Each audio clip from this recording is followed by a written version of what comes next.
find it really amusing and quite straight up, actually, which Ma isn't.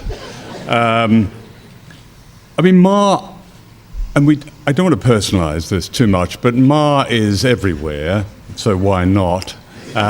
He embodies, I think, everything that Mark and Greg have talked about. I used a clip of him standing outside number 10 Downing Street on the night, March the 26th, I think it was, 2003, when the attack on Iraq had happened. And it was a celebration of Blair. I mean, what happens at moments like that is that those euphemisms and that rather thin veneer all fall away. And you know, some said that he would be would be criticised and so on. He's been vindicated and proved that this is everything he's done. And some said there would be a bloodbath. You know, incredible. I think the John Hopkins survey by 2006 had 750,000 people killed. There's an NGO in the US has just published a report, quite an interesting one, on the number of widows created, if you like, during the years of the occupation. 1.5 million widows.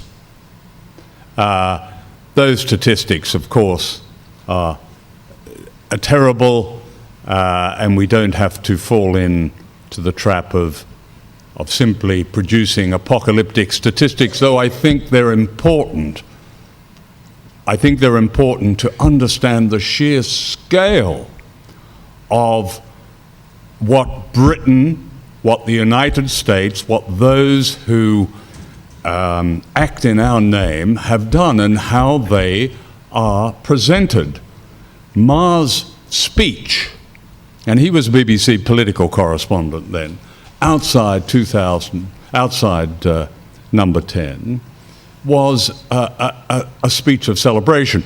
And it's not at all surprising that one of the many interesting, more than interesting, illuminating WikiLeaks diplomatic cables that are not published in Britain, although you can access them, but they don't appear in the press, is one that has Hillary Clinton advising, as one that has the embassy, the US Embassy in London, advising Hillary Clinton to tune in to Andrew Marr. And what they're saying, in effect, this is the most reliable journalist to watch. This is the one.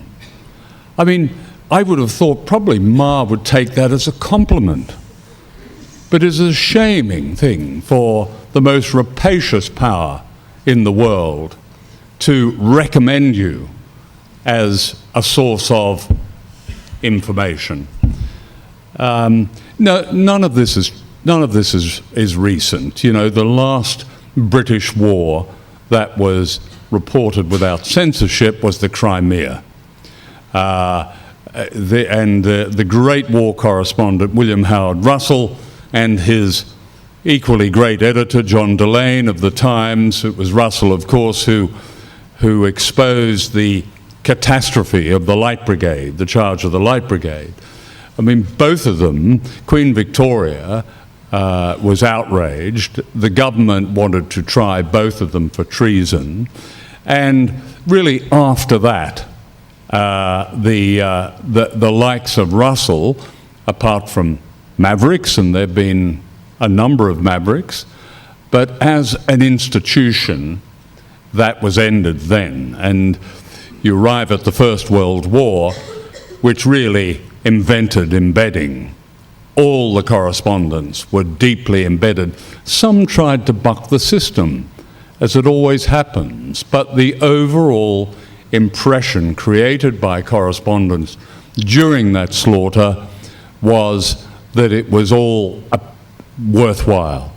They all wrote their memoirs. Most of them were knighted or given imperial gongs after it, and then wrote their memoirs in which they confessed that it hadn't been their job to describe the huge suffering of men in the trenches.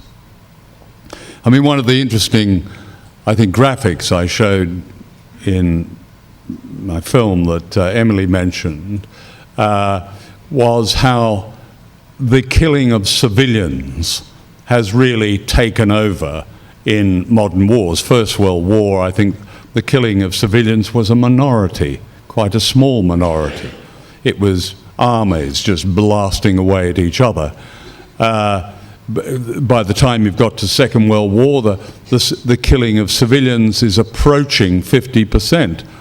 By the time you get to the Vietnam War, the killing of civilians is the very considerable majority, and by the time you get to Iraq in 2003, it is the overwhelming majority, up to 80–90%.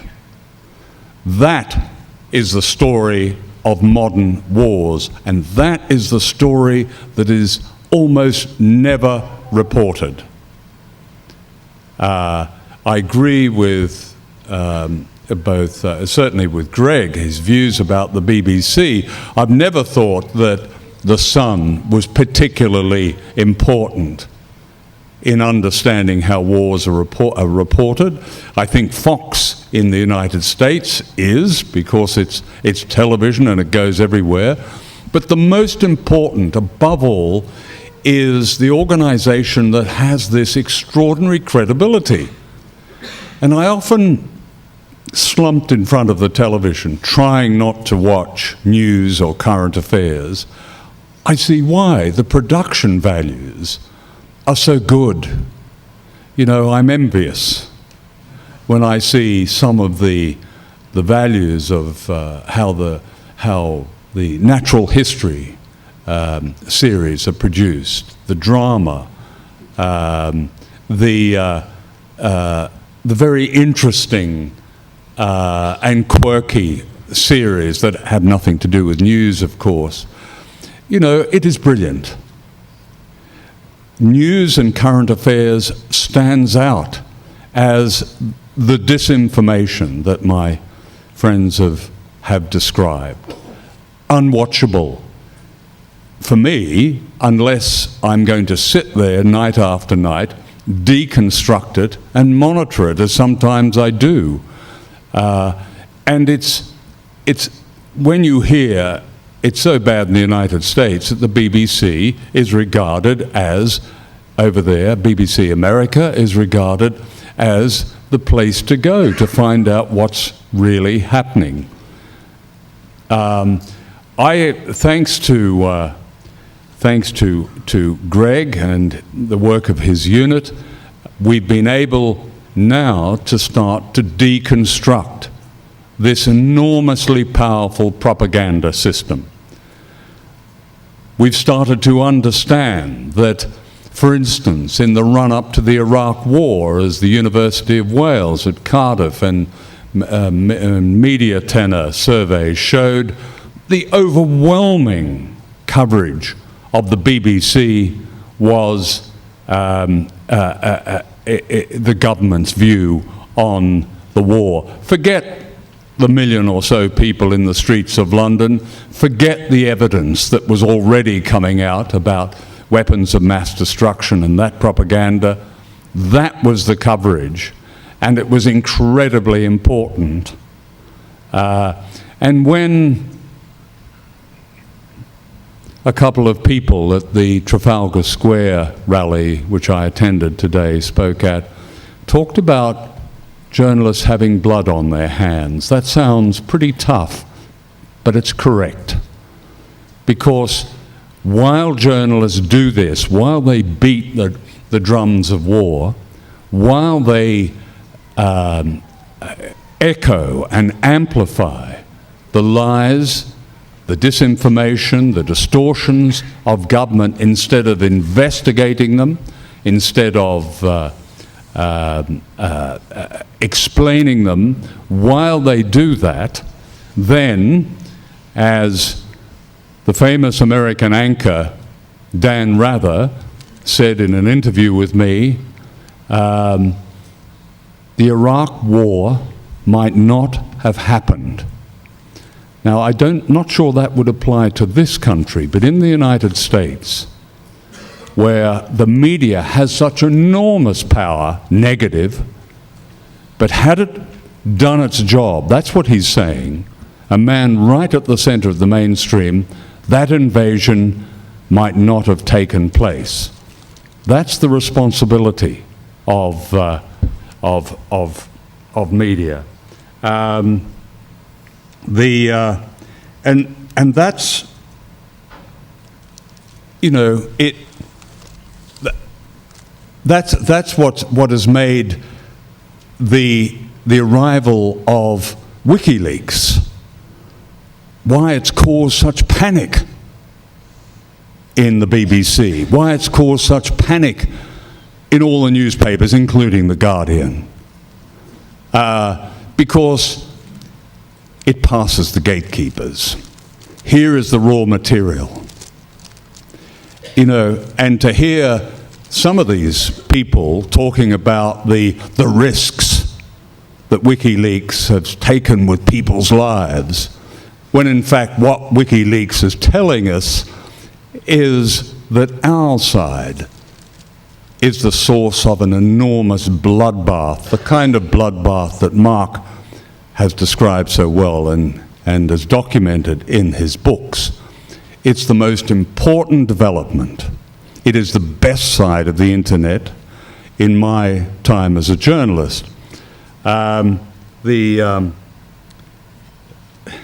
you have, and I'll just finish with this example, when you have the director of television at the BBC, Helen Burden, during the Iraq invasion, when she was asked, how is it that your people stand up in Iraq and say that Britain is there to promote democracy?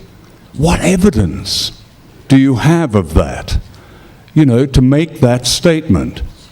And she produced something like 25 A4 pages of statements by Tony Blair and George Bush. And she said, here it is. And I mean, it's almost like she's fallen victim to a terminal naivety, but no, something else. But that example in itself described for me the depth of indoctrination. And I don't use that word lightly. When somebody can wave the speeches of two of modern history's most spectacular liars and warmongers as evidence of what their reporter has said, we've got quite a way to go yet. Thank you.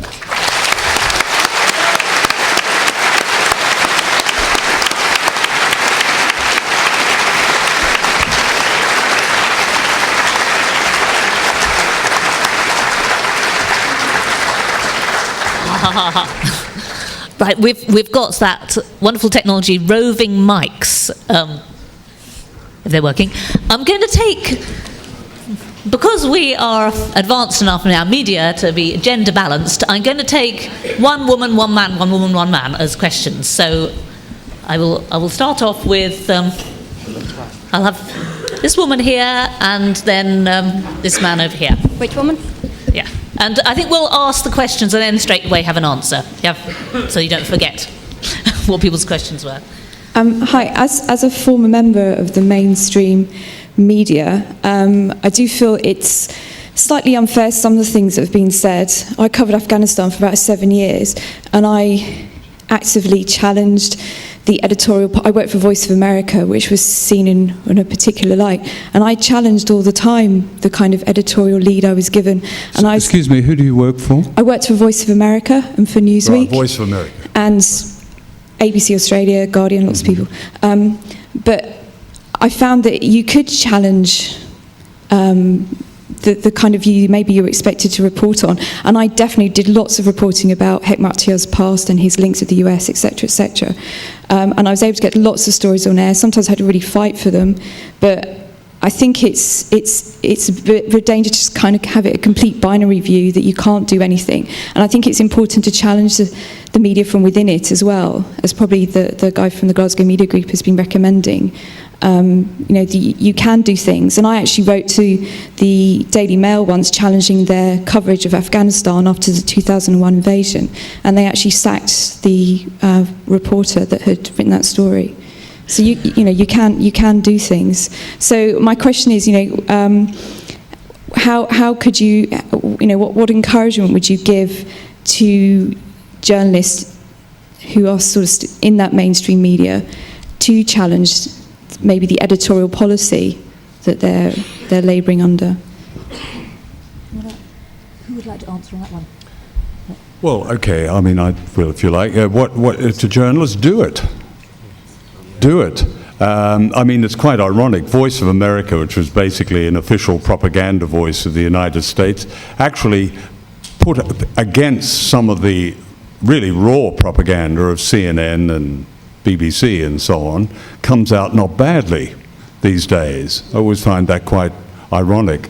But yes, it is about challenging from within. And within the BBC, there are people who were courageous enough, say, to speak to Greg, but weren't courageous enough to to talk in front of a camera, even with their identities disguised. So there's a long way to go.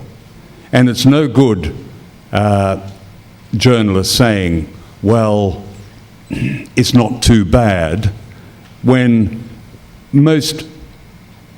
the train has left the station, really, most people regard the media as not having the credibility that perhaps to them it once had.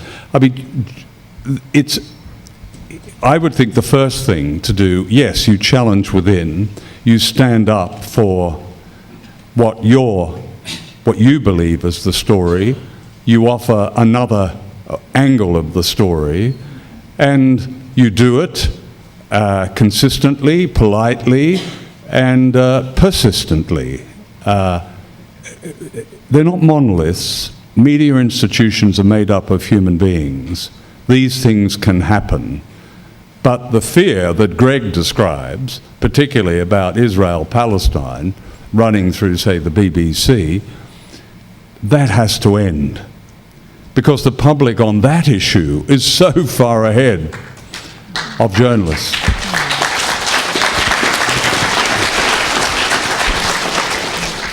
Yeah, can I just add to that? I think it's really important for journalists in organisations like the BBC or in the commercial media to critique the output of their own organisations and to argue in the way that you have with editors and producers, and particularly on the grounds of accuracy. I think that's always a crucial argument. If something is being represented which is actually false or wrong or of a very inadequate account, which is misleading, and I think it is possible to argue on those grounds, and in the case of the BBC, to argue on the grounds of balance.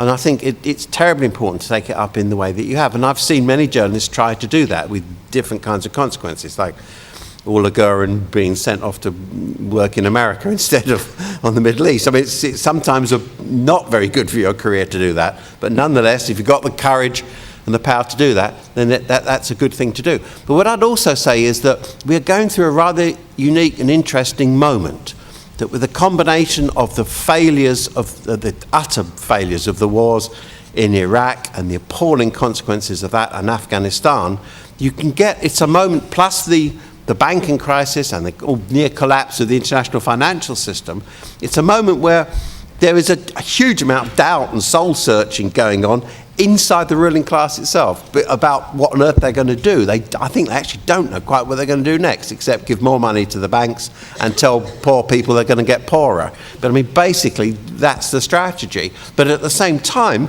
you can see all kinds of fissures and cracks appearing. And let me read you just a moment on this.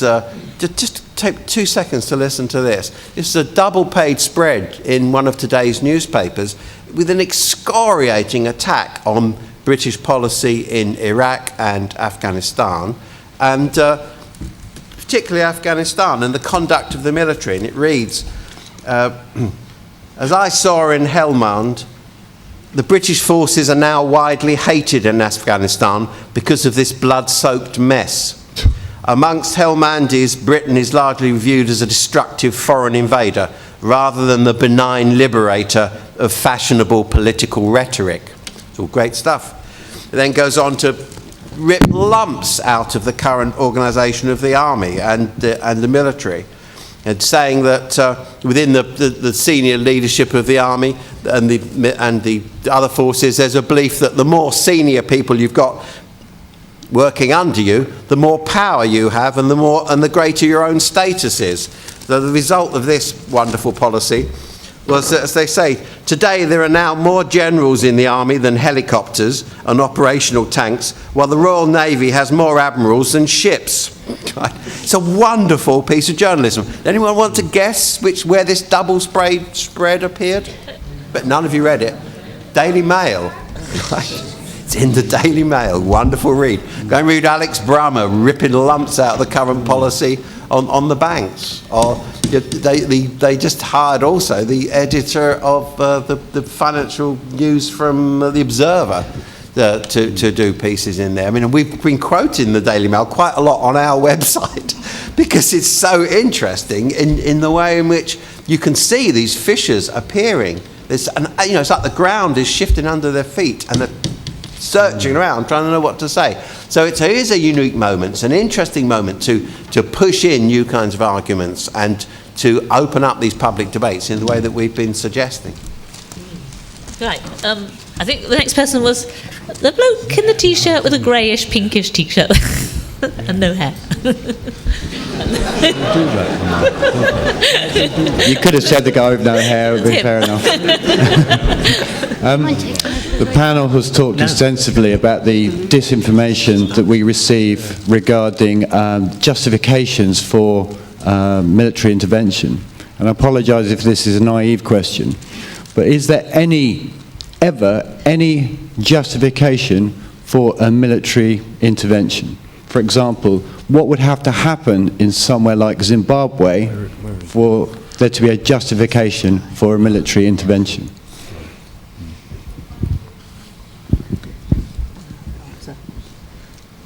Who would like to answer on that? So do you want me to answer? Anybody want to answer? Mark, do you want to?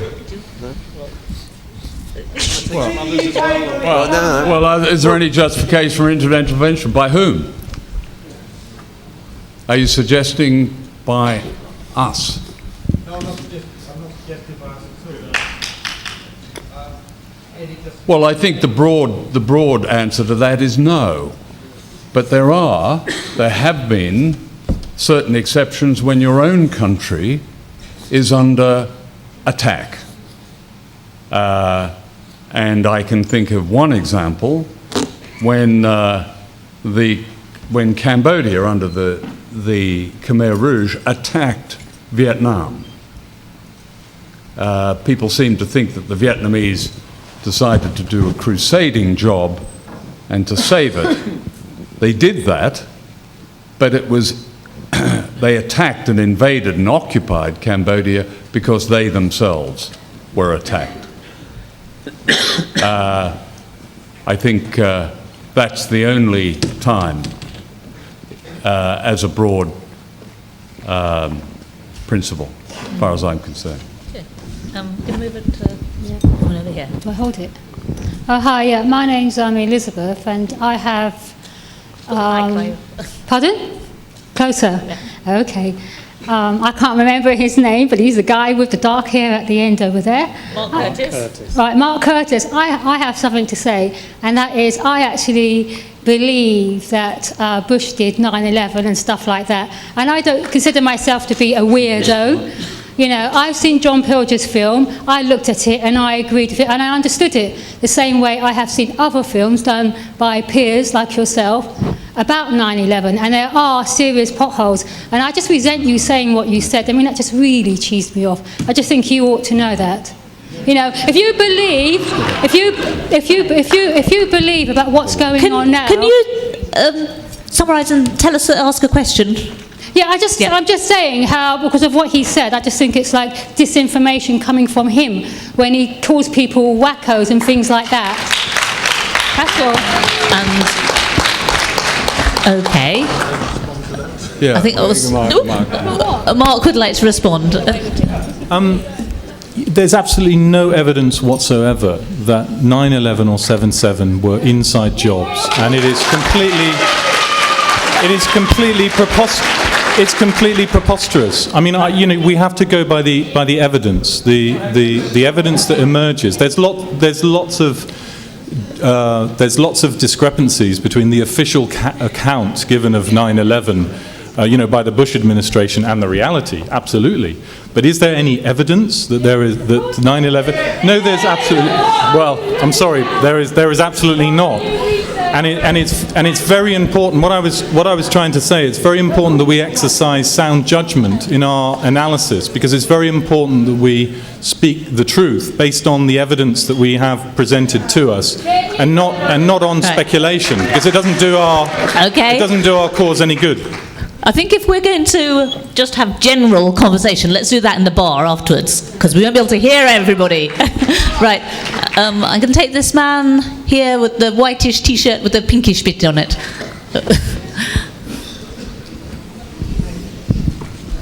I'd like to ask any and all members of the panel what they thought about the mainstream media's coverage of the situation in Libya, particularly what became the armed rebellion and NATO's humanitarian intervention.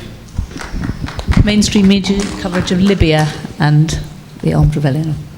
Who would like to?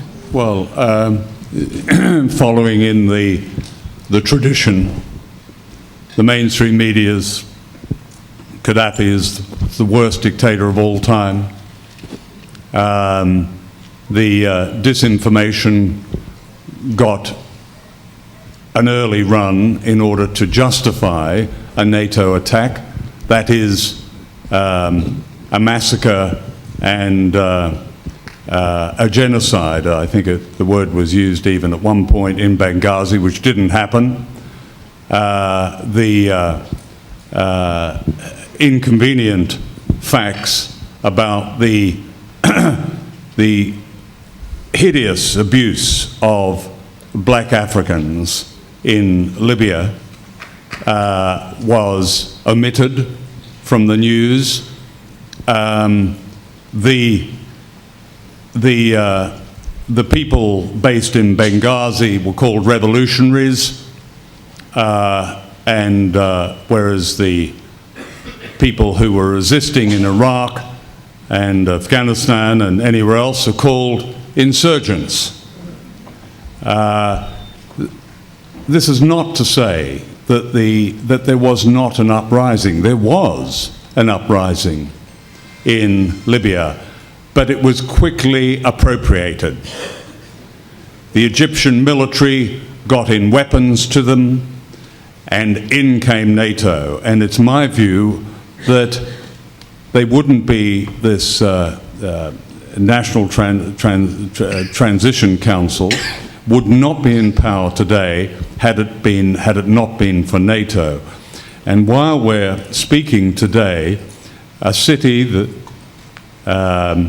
not all that far from Tripoli, Sirte, which has 100,000 people, is being blasted with iron fragmentation bombs and with Hellfire missiles around the clock by NATO aircraft. Yes, we're getting a hint on the news that there are ambulances leaving the city, there are refugees leaving the city, but we have no real sense yet again, of an atrocious attack on a civilian city comparable with the attack on the city of Fallujah in Iraq. I got footage when I made my film last year, shot during the 2 attacks on Fallujah in 2004. It was really shocking. It was almost a vision of Hiroshima. None of it was shown on the main broadcasters. And yet, quite a bit of it was offered. But it was seen as activist film. It was the most courageously shot film, shot by Iraqis mostly. Now, that's censorship by omission, and Libya is a vivid example of it.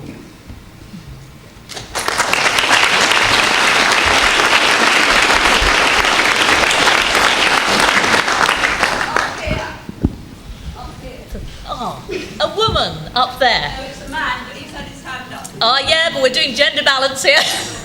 Right at the back there, the woman almost on the back row. Anybody with a mic can go and... There.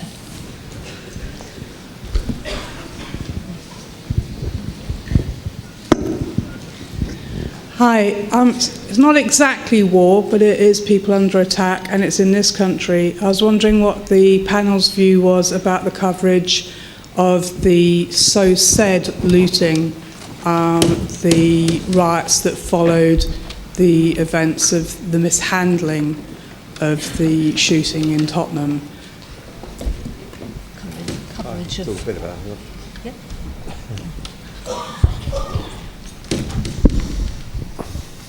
Actually, I went on to Newsnight, the Scottish version of it, to be asked that question, and about what I thought of the riots.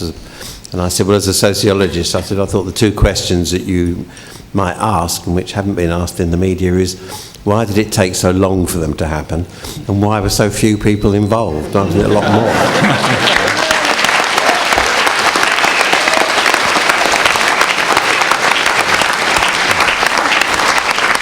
The interviewer was a little bit surprised at this question. He said, what do you mean? And I said, the number of people that have been excluded by the release of the free market, I said, is very much more than the few thousand people who were involved in riots. And I said, I'm not in any way justifying things like arson or the potential deaths or whatever that happened in relation to this, but if you exclude something like between the bottom 10 to 15% of the population, you're talking in literally millions of people, 8 to 10 million people. And if you create a situation where those people have nothing but debt and literally nowhere to go, you will produce subcultures of anger and violence and all kinds of despair, and a lot of suicide, a lot of drugs, a lot of alcohol, all kinds of terrible, terrible social problems, but masses of anger. And if you combine that with a situation in which you have almost promised, or you have promised, education for deprived groups or for groups that have previously been excluded, particularly black groups in this country, and if you say that these people can have education and you start to allow people to go in large numbers to places like London Met and things like that, you know that there were more black students in London Met than in the whole of the Russell Group universities, that's the top 20 all put together, and that you then say, well, now it's all gone, and all of this is now being stopped, then of course you're going to generate a huge amount of anger and a huge amount of frustration. And I don't know if any of you saw the extraordinary piece done by Sky Television, which was called Looters. Did any of you see that?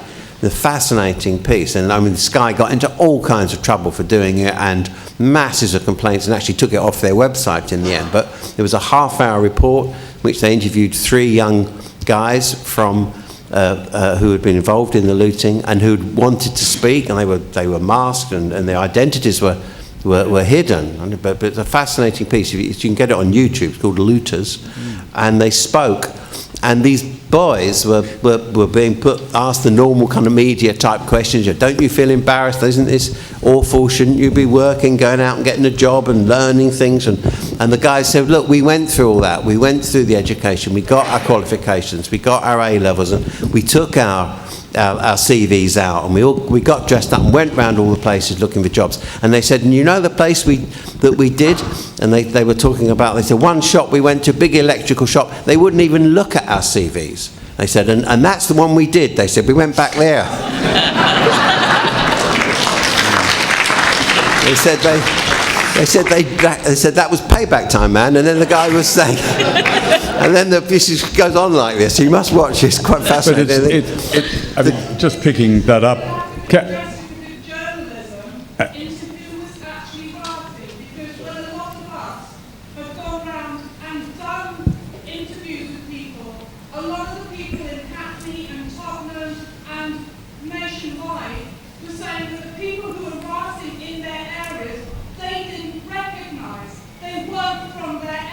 Yeah. They were majority white. They were actually often in their 20s to early 30s. So where's the investigative journalism into who was causing these riots, who was on the street, and who was doing it? Oh, yes, absolutely. No, I completely agree. I actually, that story, maybe a true story, was used quite considerably across the media because it was used to justify the opprobrium that was felt necessary for all this insurrection in its various forms. So that story did get out. I was listening, as Greg was telling, putting his view on that, I was thinking of an excellent analysis done by one of the really best Guardian reporters, a young guy called Paul Lewis, who's done a lot of work on this sort of thing. He wrote an immensely angry piece in the Campaign for Press and Broadcasting Freedom magazine about this, in which he said, and the Sky report was probably the exception, but that came later on, but there was no reporting of actually asking people why they were doing what they were doing, of interviewing them.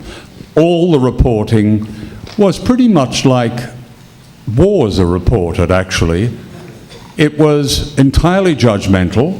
Now, I'm not saying that there wasn't a case to be made. Of course there was. Terrible things happened, and contradictory things happened.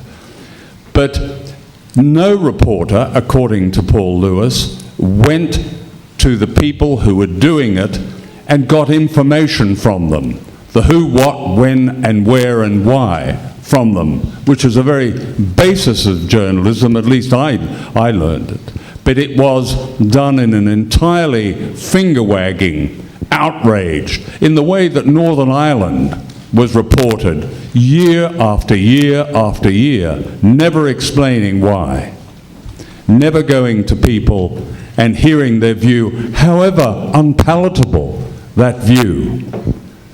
Those unpalatable views were rare, and the Sky report must have been one of them, but they certainly weren't on the BBC and elsewhere. We had a lot of people, people had been handing out brooms, and people who were saying what you're saying, they've come from outside. The message was they're all bad. It's an evil. It's like after 9/11, they attacked us because they're bad, they're evil, and we're good. Pretty much the same principle.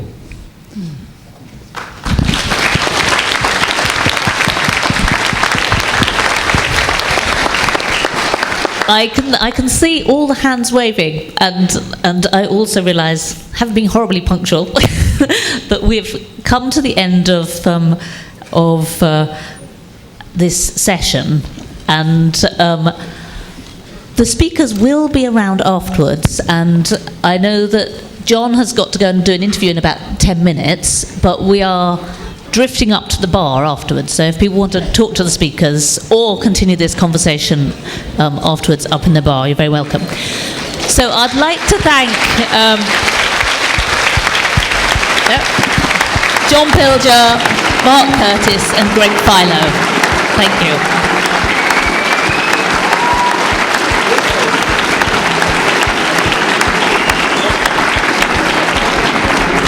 I just want to ask a question. Does anybody have an evaluation form for this session? As you're going